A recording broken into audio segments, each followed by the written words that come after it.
Joe Shabatz, and here's today's top story.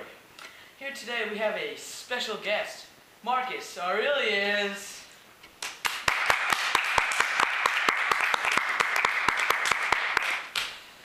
Hi Joe, how are you? I'm good, Marcus. Not to say you were looking very healthy. This is a great little setup you got here. I mean, I love the fireplace, and these chairs are quite comfortable. Well, thanks. And I love taking long walks on the beach, and my apartment smells of rich mahogany. Okay then, let's begin with this interview. What was the background of Rome in the time of your rule? Well, when I first entered the position of ruler, Rome was in a great time of peace due to the 4 good rulers before me. However, during my reign, a great amount of conflict arose. Oh. So, Marcus, you've been known as a lot of different names, correct? Yes, Joe Shabatz. In the year 121, I was called Marcus Annius Catulus Severus. In 136, I was called Marcus Annius Verus. In 139, I was then called Aurelius Caesar. And in March of the year 161, I was called Imperator Caesar Marcus Aurelius Antonius Augustus. I really never knew that one's name could change around like that. It's fascinating. Well, yes, Joe. One's name changes often due to actions on and off the battlefield. It really is fascinating indeed. Yes, it is. So how did you get some of these names? Well, my mother and father gave me the name Marcus Annius Catulus Severus in my day of birth. It was quite a long name. This was April 26th, 121. In 136 it was, the year of my marriage, I was given a new name, Marcus Annius Verus, which was the name of my father. In 139, I was finally considered a Caesar, which literally means long hair. However, it's not there anymore. In March of 161, Antonius Pius died and was succeeded by me, his son-in-law. So I was given his name of Antonius because he adopted me in order for the power to pass on. Wow, that is a lot of changing. I bet sometimes you forgot which name you were called because you just had so many names. Occasionally I did, but however, each name tells a great story. Oh, I see. So, Marcus, tell us a little bit about you growing up. Well, my mother, Domitia Calica, was a lady of consular rank. She was a very, very powerful woman. I was originally Spanish and had received a patrician rank within Rome from Vespasian, one of the great emperors before me. I was 3 months old when my father died, and was then adopted by my grandfather. The honorable training, which I received from my grandfather and my mother, must have been all perfect. My righteous qualities attracted the attention of Hadrian, who, playing upon the name Verus, said it should be changed to Verissimus. Hadrian adopted my uncle, Antoninus Pius, under the condition that he turned adopted both my 17-year-old self and Lucius Sionis Commodus, the son of Aurelius Caesar.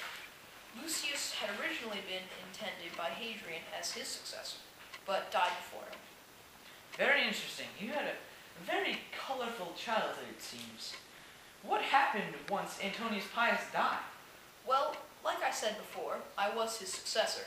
He adopted me in order to have a strong, competent successor. This year was 161. It was the start of my reign. However, it was not only me ruling for part of the time. Oh, I see. So, wait, there was another person with you when you were ruling? Exactly, Joe. From 161 all the way to 169, I was ruled Lucius Verus as co-emperor. And then what happened to Lucius Verus? He died, Joe. Oh, it's terrible. Yes, it was a sad day, but also the beginning of my reign as the sole emperor. Oh, so I guess it was a very bittersweet moment, I guess. Yes, exactly. You hit the nail on the head with that one, Joe. Thanks. So, tell us something interesting about yourself, Marcus. Well, let me think. I know. I was considered very unique in my day, for I was one of the only rulers who led a philosophical life. Oh, I see. So, speaking of that philosophical life, you wrote many of these thoughts and self-examinations. You wrote them down, right? True, Shabatz. I wrote these examinations down in my 12 short books called Meditations. These 12 books contain my thoughts of me and my life. Oh, I've read some of them. Your work is brilliant, man. Well, thank you. Although I can't take all the credit, for much of my great intellect is due to the hard work of my tutor, Herodotus Atticus. What was it like working with Herodotus? Wonderful.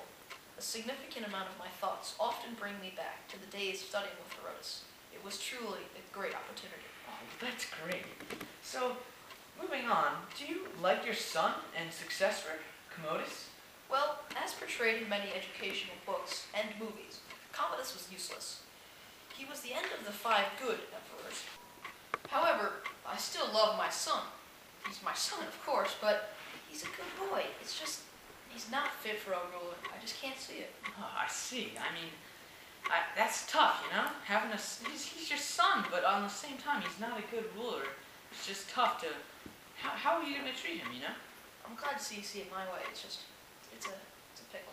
All right. But there's no good in lying. You of all people know that. Yeah, that's true. I mean, I never seem to get away with my language arts assignments. So on that note, we're going to go to commercial, and when we get back, Joe's going to talk about, Marcus is going to talk about his wars that he was in. What's up, guys? My name's Larry, and my friends, colleagues, and acquaintances call me Larry Loco, because I'm crazy. I'm going to show you my basketball skills today, because I'm just a monster at basketball. I'm just going to show you my skills.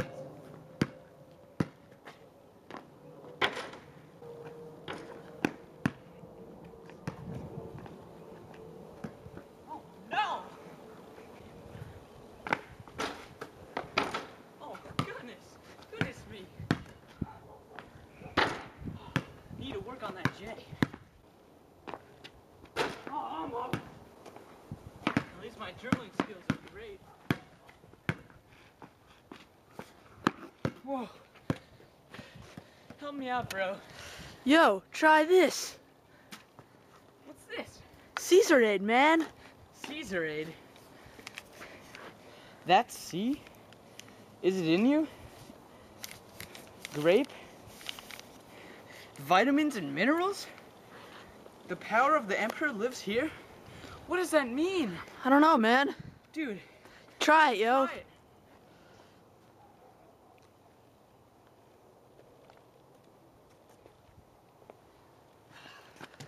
Let's see.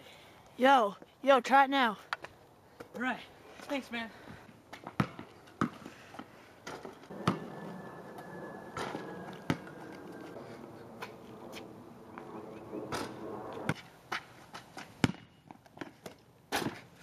Nice. Cheers, man, for my final act.